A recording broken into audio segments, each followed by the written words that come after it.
embarrassing quotes from Cindy Sheehan, who Donahue is supporting. Stuff like, the Iraqi insurgents are freedom fighters, America's a bad country, junk like that. Well, predictably, Mr. Donahue and I went at it pretty hard. Take a look. So I'm assuming you don't support all her positions that I just chronicled. Let's understand what's happening here. Once again, we have a woman who got to be just a little too famous for the people who support this war. A minority of the American population, by the way. And so the effort to marginalize this woman is underway, and you're helping out. I'm the leader of the pack. I'm the leader of the pack. First of all, Cindy Sheehan is one tough mother.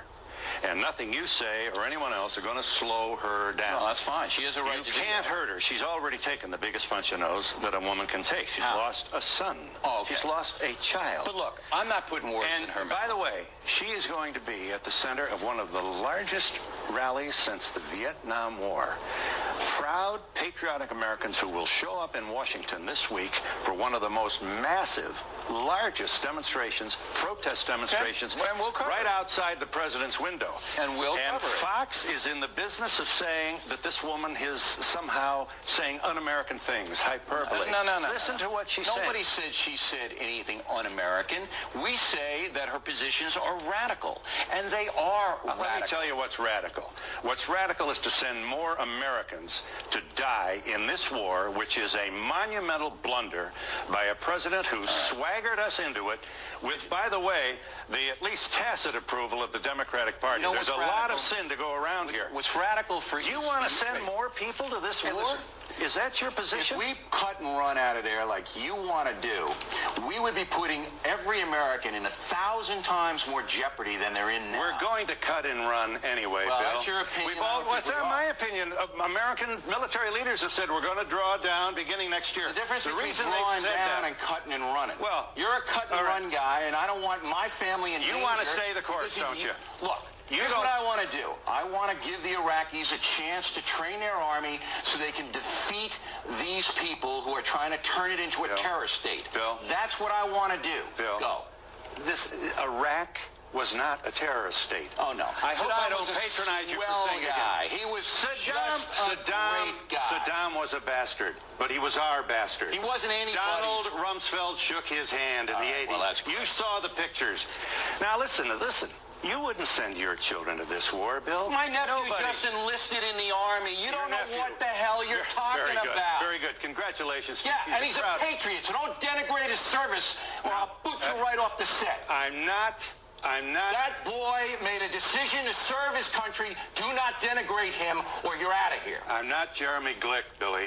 That's right. A little bit more intelligence than I'm not somebody you can come and just spew Don't tell me I wouldn't send my kids. Loud doesn't mean right. My nephew just enlisted. You don't know what you're talking about. Your nephew is not your kid.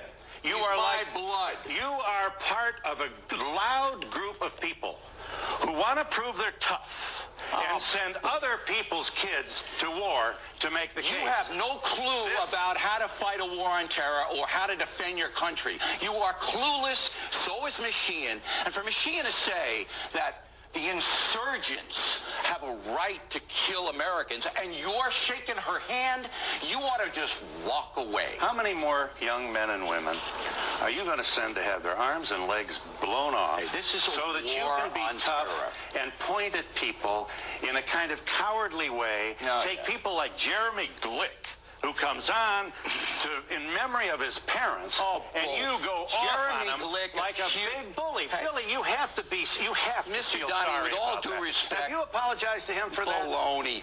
Jeremy Glick came on this program and accused the President of the United States of orchestrating 9/11. That's what he did. Right after 9/11 happened. You know what the pain that brought the families who lost people in 9/11? This war. You buy into left-wing propaganda, and you're a mouthpiece for it. Go ahead. This war is not fair to the American troops.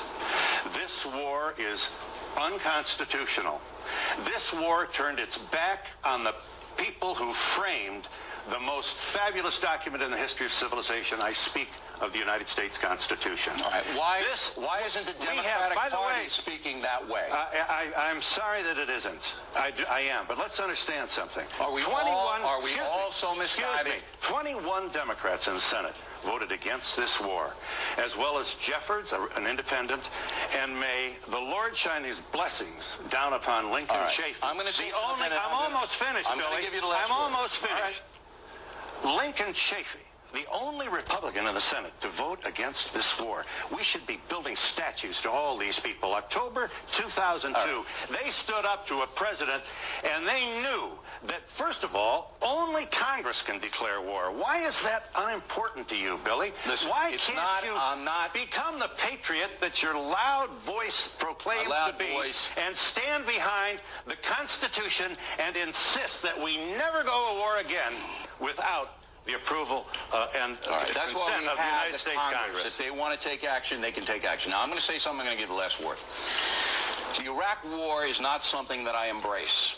It absolutely could be a tactical error. All right, just listen to know this. Listen to me, and then you can have the last word. Not something they embrace.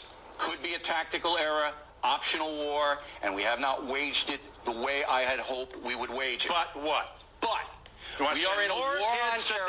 We are in a war on terror.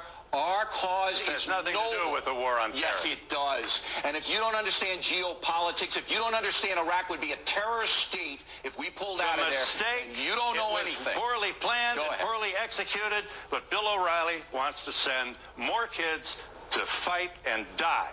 We've already had almost 2,000. Just let me have the last word. In the last year, two things have doubled.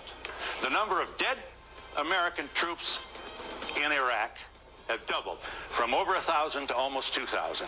You know what else doubled, Billy? The price of Halliburton stock from $33 to $66. That doesn't shame you? That doesn't make you wonder whether this is an enterprise that is worth the support of the American people?